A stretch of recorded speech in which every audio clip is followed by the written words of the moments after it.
Okay, fourth time now I have made this video. This is a super difficult video to make, and the reason being is I've actually done pretty well on Turo. I've been able to rent out some pretty cool cars. I met a lot of cool people with it, and it's a great way to make some extra side money or even actually a sustainable income. But YouTubers have a tendency of giving a disclaimer before they criticize the company, Turo.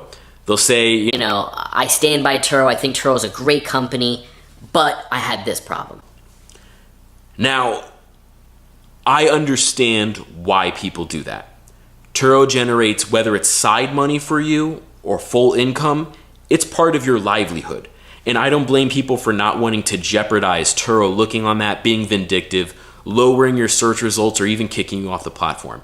So I hold zero animosity or anything for any of the folks that are saying that, because I've done it too. But here's the thing.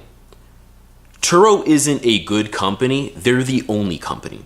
You really don't have like an Uber Lyft situation to kind of compare back and forth. There's a couple rideshare companies that you can rent by the hour, but they don't really have the platform that Turo has. So I wouldn't say they're just a good company for having that. A couple reasons and a couple examples that I have is dealing with customer service. Whether you're a renter or a host is usually a nightmare.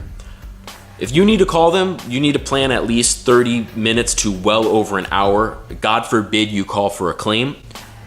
And to me, for a good company, that's unacceptable. Now, don't get me wrong. Turo will answer the phone in 30 minutes, solve your problem, you're good to go. But a good company doesn't do that sometimes. They need to do that all the time. Another huge issue with Turo, and this one really hits home and why I'm actually considering taking my cars off of Turo, is their transparency. For some reason, anytime I've gone through a claim process, and let me know below if you can relate to this at all. Again, these are my opinions. I may be completely out of my mind, but it almost seems like nobody at Turo is on the same page.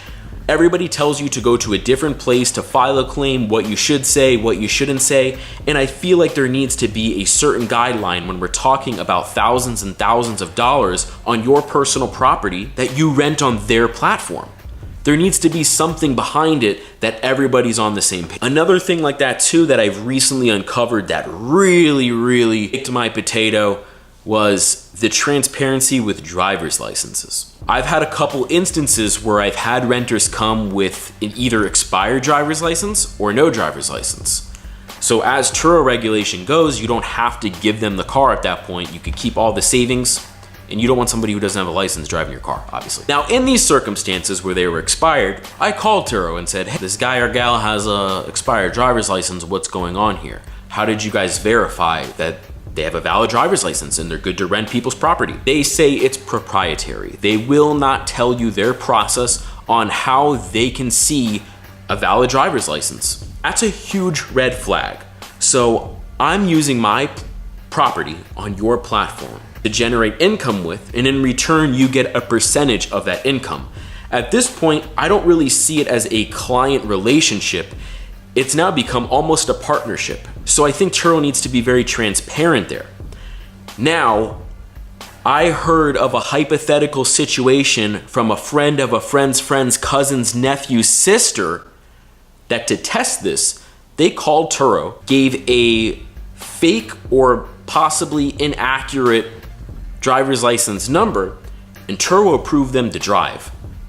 That seems pretty weird to me. And I think us as hosts should need to see a transparent process on who they're loaning their property out to. Guys, I'm really sorry if I'm going on a rant right now. This is just something I really want to get out so everybody's on the same page. Now, another thing that really bothers me, but I do understand it and try to give them the benefit of the doubt, is going through the claims process for damages. I personally, knock on wood, haven't had to go through this process yet, but from the dozens of people that I've met through YouTube, online, show me that this is a freaking nightmare.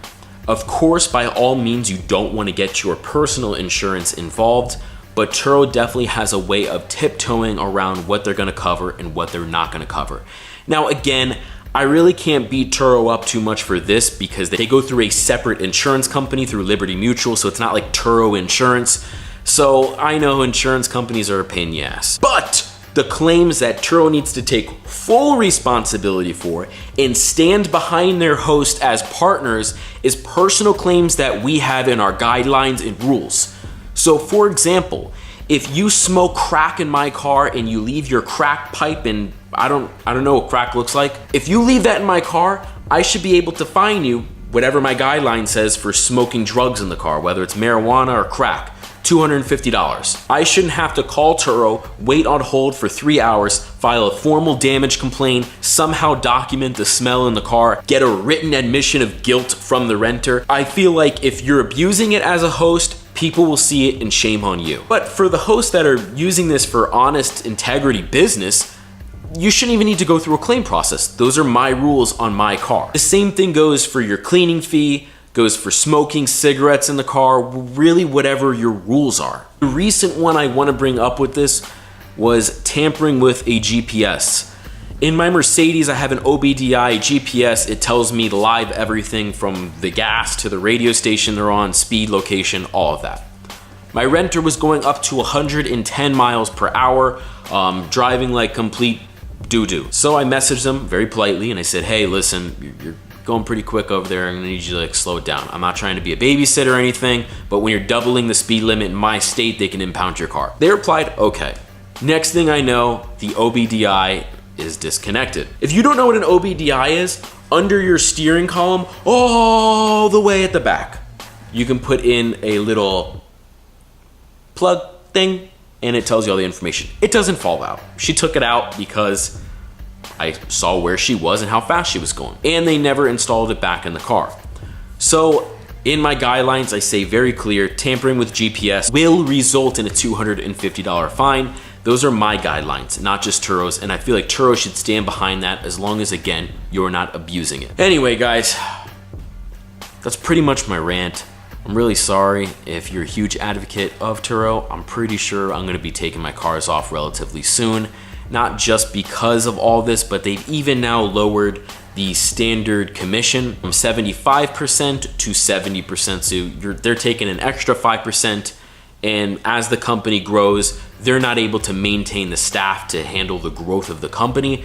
And I feel like us as hosts pay the worst price from it. But anyway, guys, let me know what you think down in the comments. Do you hate my guts? Do you agree with me? And if you find videos like this helpful, useful, please consider hitting the like button and subscribing down below. And remember, man, this isn't an attack on anybody. I still think you should use Turo if you like Turo. I don't think it should fall as a company. I just wish there was something else that would come up that could be a little bit more competitive so we have something to compare. But thank you so much for watching, guys. I'll see you next time.